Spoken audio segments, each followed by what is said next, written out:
Hi, boys and girls. You know, the read alouds that we're doing right now are color books. Yesterday we talked about colors in nature.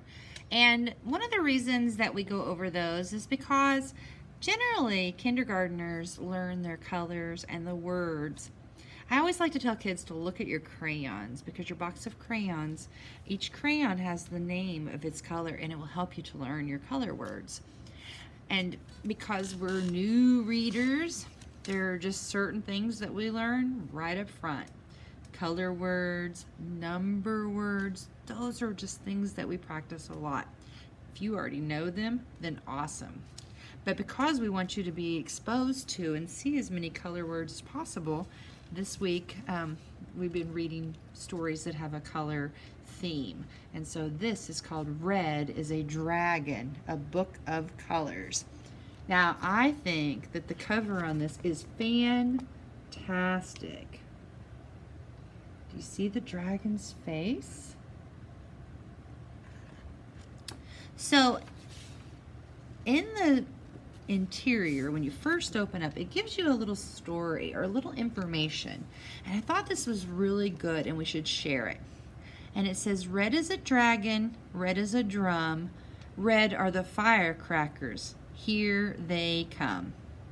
And it says that in this lively concept book, a little girl discovers a rainbow of colors in the world around her. Red is a dragon in the Chinese New Year parade. Yellow are the taxis she sees on her street. Green are jade bracelets and the crunchy kale growing in her garden. Many of the featured objects are Asian in origin, but all are universal in appeal. And what that means is that, you know, some families come from the continent of Asia. And so their countries are on a different part of the world. You know, right here we're in the United States. We are on the North American continent.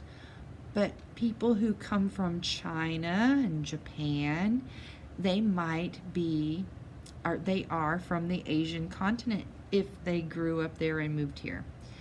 And so it's kind of cool because there are different holidays there, and some of them we're very lucky in that we get to learn about them too. So you'll get to see some things about Chinese New Year because it is different from the New Year celebration in America. It's even a different calendar. Now, we're going to go ahead and get started. And I love the colors. It is really beautiful together. Red is a Dragon, a book of colors. Maybe some of you have celebrated Chinese New Year's before. Red is a dragon, red is a drum, red are the firecrackers, here they come. So if you look, they have the firecrackers, the dragon, and the drum. And this is a Chinese New Year celebration. And all those things are red. Red are melons, cool and sweet. Red are, and I think I'm saying this correctly, you may know better than me. Red are lychees, a summer treat.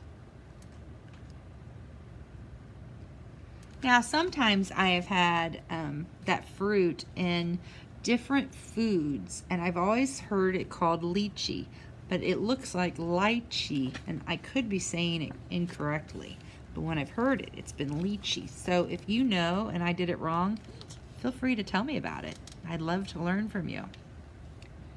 Orange are the crabs that dance in the sand, and so is the seashell I hold in my hand.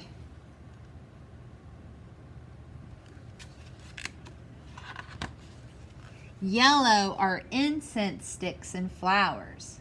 Yellow are flames that burn for hours.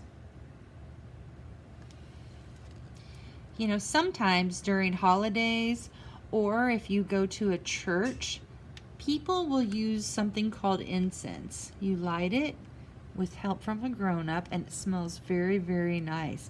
And they've got candles.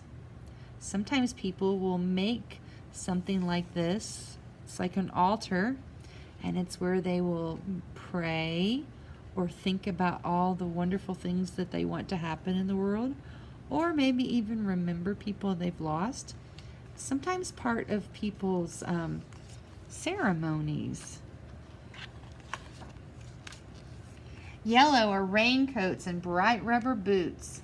Yellow is a taxi that honks and hoots.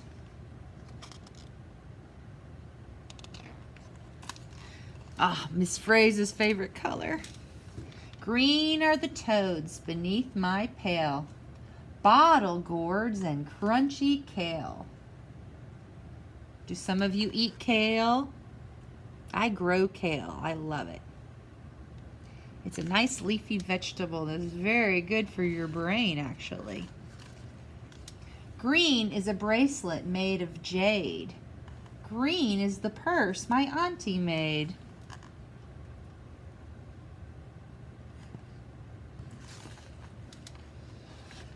Blue is a pool for making a wish. Dragonflies and shimmering fish.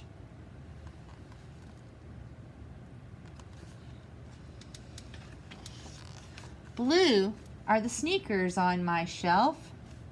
Blue is the ribbon I won myself. What does the blue ribbon mean? Is it first place? Purple are clouds at the end of the day. Purple is a kite that sails away.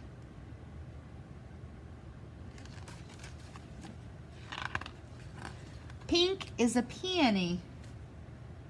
Actually, this is... Pink is a peony. Pink is a rose. Pink is the sunlight on my nose. I believe this is supposed to be the peony flower, and this is supposed to be the rose. This also kind of looks like a rose to me.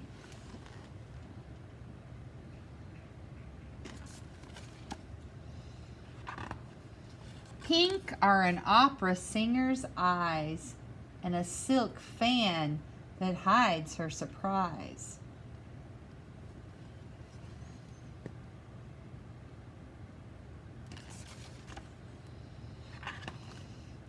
Brown is my grandpa's hat I wear. Brown is my favorite teddy bear.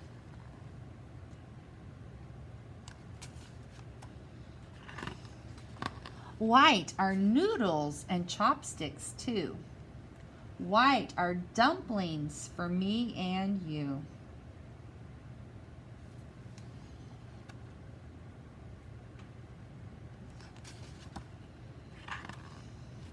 The world is a rainbow for us to explore.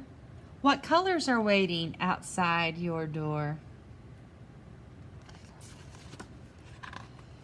Now, this is such a cool book. I think it would be really worth going to look at our map so that I can show you the continents. We've been talking a lot about maps. We talked about Asia as a continent and North America. And we're going to be talking more and more about maps and places in this world and some of our history instruction. So since we've been talking about maps, I want to show you my map, okay? Now, never mind the room because it's a little messy. But I do have a big map. I'm going to turn you around. Let's see.